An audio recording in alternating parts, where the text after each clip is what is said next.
যুবভারতী ক্রীড়াঙ্গন চত্বরে এবার আন্তর্জাতিক মানের হকি স্টেডিয়াম। ঝাঁ চকচকে গ্যালারি থেকে সুসজ্জিত ড্রেসিং রুম, ভিআইপি বক্স থেকে ভিআইপি লাউঞ্জ। বৃহস্পতিবার অত্যাধুনিক সুবিধাযুক্ত হকি খেলার এই নতুন ঠিকানার উদ্বোধন করেন মুখ্যমন্ত্রী। শনিবার সেই বিবেকানন্দ যুবভারতী হকি স্টেডিয়ামেই শুরু হতে চলেছে শতাব্দী প্রাচীন হকি টুর্নামেন্ট বেটন কাপ। খাতায় কলমে ১২৬তম বর্ষে পা দেওয়া সেই ঐতিহ্যপূর্ণ প্রতিযোগিতা শুরুর আগে রাজ্যের নতুন হকি স্টেডিয়ামে গিয়ে প্রস্তুতি খতিয়ে দেখলেন রাজ্যের দুই মন্ত্রী অরূপ বিশ্বাস ও সুজিত বসু।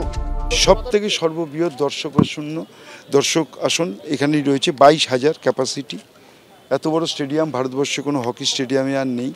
নাম্বার ২ হচ্ছে যে ভারতবর্ষে প্রথম আমরা আর্দান গ্যালারি করলাম, 3 সাইড আর্দান গ্যালারি, একদিকে কংক্রিটের গ্যালারি। এটাও ভারতবর্ষে আর কোথাও নেই।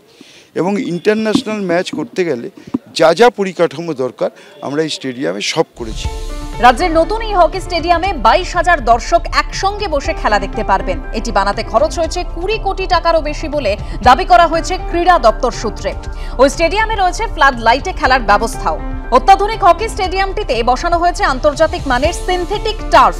রয়েছে অস্ট্রেলিয়ার মতো আর্দেন গ্যালারি, যেখানে সরাসরি ঘাসের ওপর বসে খেলা দেখার সুযোগ মিলবে। এছাড়াও ওয়ার্ম আপ জোন, দুটি সুসজ্জিত dressing room, presidential box, VVIP lounge, দুটি ভিআইপি বক্সের মতো সমস্ত ব্যবস্থাই থাকছে বলে দাবি করা হয়েছে রাজ্য সরকারের তরফে।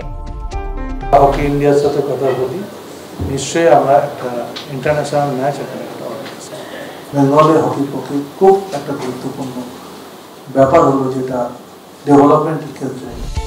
ঐতিহ্যবাহী বেটন কাপ ফের সমহিমায় ফিরতে চলেছে রাজ্যের নতুন এই হকি স্টেডিয়ামের হাত ধরে। ক্রীড়া দপ্তর সূত্রে খবর, জাতীয় রাজ্য স্তর মিলিয়ে মোট ২১টি টিম অংশ নেবে এবারের প্রতিযোগিতায়। ১৬ই নভেম্বর হবে বেটন কাপের ফাইনাল।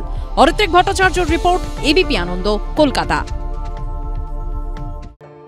সময়ের সঙ্গে পাল্লা দিয়ে পড়ুয়াদের আধুনিক পদ্ধতিতে পঠন পাঠনের সুযোগ করে দিতে উদ্যোগী হল বেহালা শাহাপুর মথুরানা বিদ্যাপীঠ। প্রাথমিক থেকে উচ্চ মাধ্যমিক অবধি এই স্কুলে শুক্রবার উদ্বোধন হল স্মার্ট ক্লাসরুমের। অনুষ্ঠানে ছিলেন কলকাতা দক্ষিণের তৃণমূল সাংসদ মালা রায়, কলকাতা পুরসভার মেয়র পরিষদ ও ১১৮ নম্বর ওয়ার্ডের তৃণমূল কাউন্সিলর তারক সিংহ, ১১৭ নম্বর ওয়ার্ডের তৃণমূল কাউন্সিলর অমিত সিংহ ও কলকাতা প্রাইমারি স্কুল কমিশনের চেয়ারম্যান কার্তিক মান্না। ১ থেকে ১২ পর্যন্ত ক্লাসে আমরা স্মার্ট চালু করছি। আমরা এখনই কিছু অ্যাচিভ করে ফেলেছি এটা বলছি না, এই চালু হয়ে গেল, এখনো সাবিত্রীতে চালু বাকি আছে। আমরা ডিজিটাল লাইব্রেরি চালু করব। আমাদের টিচারদের, যাদের কাছে সফটওয়্যার কিনেছি, টিচারদের তারা ট্রেনিং দিয়ে দেবে।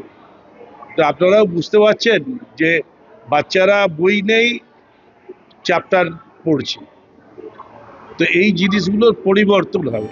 স্মার্ট ক্লাসে প্রথম থেকে ষষ্ঠ শ্রেণী পর্যন্ত পড়ুয়াদের জন্য থাকছে প্রজেক্টরের ব্যবস্থা। ডিজিটাল পদ্ধতিতে পঠন পাঠনের জন্য সপ্তম থেকে দ্বাদশ শ্রেণী পর্যন্ত থাকছে অত্যাধুনিক ডিভাইসের বন্দোবস্ত। আগে ছিল চক, ব্ল্যাকবোর্ড, ডাস্টার, এগুলো।